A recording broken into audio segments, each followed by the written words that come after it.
Hi, I'm Reverend Birdi Sinclair, and today I want to talk about moths, any moths. Big ones, green ones, brown patterned ones, large, small, orange ones, pink ones, the kind with a fuzzy little antenna. Moths.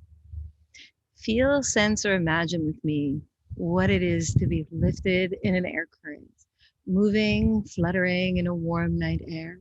A scent of fresh floral night stock is on the gentle breeze. Clouds are moving slowly, shifting over a soft moon, revealing it, sometimes covering it. Branches of trees are in leaf and are rustling, moving just enough against the backdrop of the sky, and a little dew is beginning to set from the heart of the day and resting itself on lacy spider webs and pooling in cups of tiny blossoms where you might land for a sip in the gentle glow of darkness, trusting your senses to guide you in every delicate moment. Moth.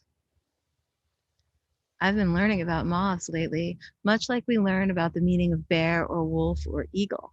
We seem to like to lean into the natural world for guidance all through time, all peoples, every continent. We can find this in folklore and rituals and art and even in clothing. We know we share this place and are fascinated and lifted up to be more by our neighbors while also dominating or fearing them. We tend to stick with the big shots like owl and lion. I don't often hear about anyone sharing a spirit story of clam or earthworm or slug, which is too bad because they're pretty cool too. Moth is our star today. Moth shares a lot with butterfly. They start as hungry, munching caterpillars, which I can relate with, and experience a major transformation, also relatable on many levels. In Moth's case, this transformation is part of why it's often linked to death. There's that dramatic and mysterious nature of its change, as well as its connection with night. And some of its patterns and colors are really, really interesting. So far we have death and rebirth, the vulnerability of the in-between spaces. Um, the Buddhists refer to those in-between spaces as the bardo, which might be interesting for you to learn about if you're not familiar with it. We also have night, the lunar cycle, and the emotional, intuitive, divine, feminine aspects these elements cross-culturally carry, which become part of Moth's story of cycles, right? The cycles of the moon, emotional care, heartfelt intuition, nights and secrets.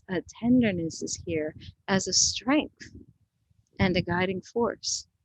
We have their patterns and colors, excellent camouflage, begging the question, are you hiding from yourself? What are you protecting yourself from? Telling us by their open wings, don't hide your heart. Be discerning but not guarded. Again, we see vulnerability. Another easily observed mothness is their attraction to light, right? Boing, boing. This gives them a reputation for fierce determination, and admirably so. And also asks us, do we know when to let go? Some say moths are decidedly optimistic, wings open at rest, ever looking for light in the darkness, ever determined, being a celebrant of cycles. But there is another way to go with this. Here's some science. Females attract males with the subtle use of pheromones that seem to appear as a form of light to them, as if the females emit light. This is the part of the dire determination of moths as they are attracted to artificial light, bouncing into porch lights, even flying into fire. There is also a hypothesis that the moth has an ability known as transverse orientation, meaning moths usually follow the light of the stars, the moon, and the sun. If this moth focuses on an object that is lit up, they naturally become fixated, maybe even disoriented. This is why moths are usually associated again with vulnerability. They're vulnerable to light, and you can easily trick one. They're practically obsessed with light for their basic needs of community and orientation to time and place. That puts them in danger because they're exposing themselves to predators. right? The side of your house doesn't usually match their camouflage. And also, they will possibly be so transfixed by this artificial light that they will commit and squander their life force to their very death. How does this apply to us? If Moth were our teacher, if we had a prayer or meditation and slipped into the universal consciousness of Moth energy, what could we lean in and learn? This is what peoples of the world have done timelessly. They study their sociology, their habits, their behaviors, their environments, their needs, and even have meditative experiences and ask these kinds of questions and more of our natural environments and neighbors.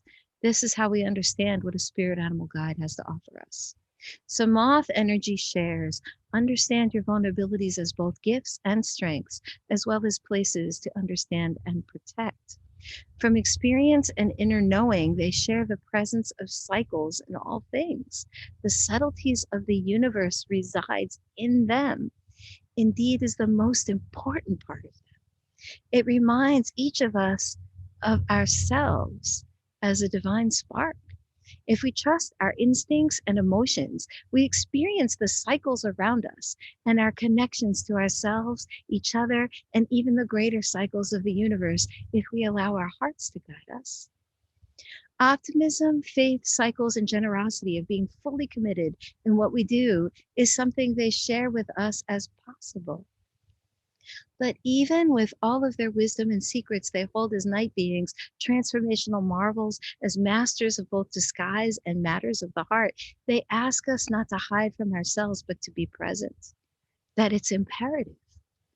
We have a vulnerable nature, we have blind instincts, and a way to camouflage ourselves. We, like them, also seek light, truth, guidance, companionship, and can get transfixed. And what we really need is often first within and then outward, to trust ourselves and let this lead us to community and a love centered life lived with determination and clarity.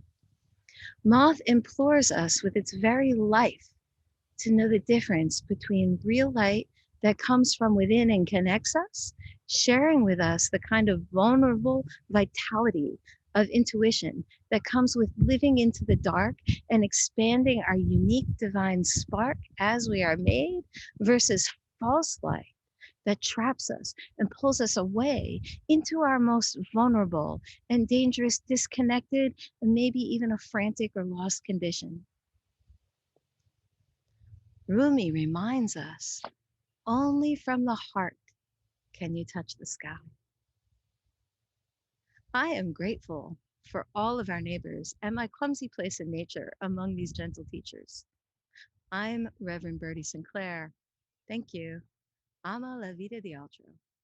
Mwah.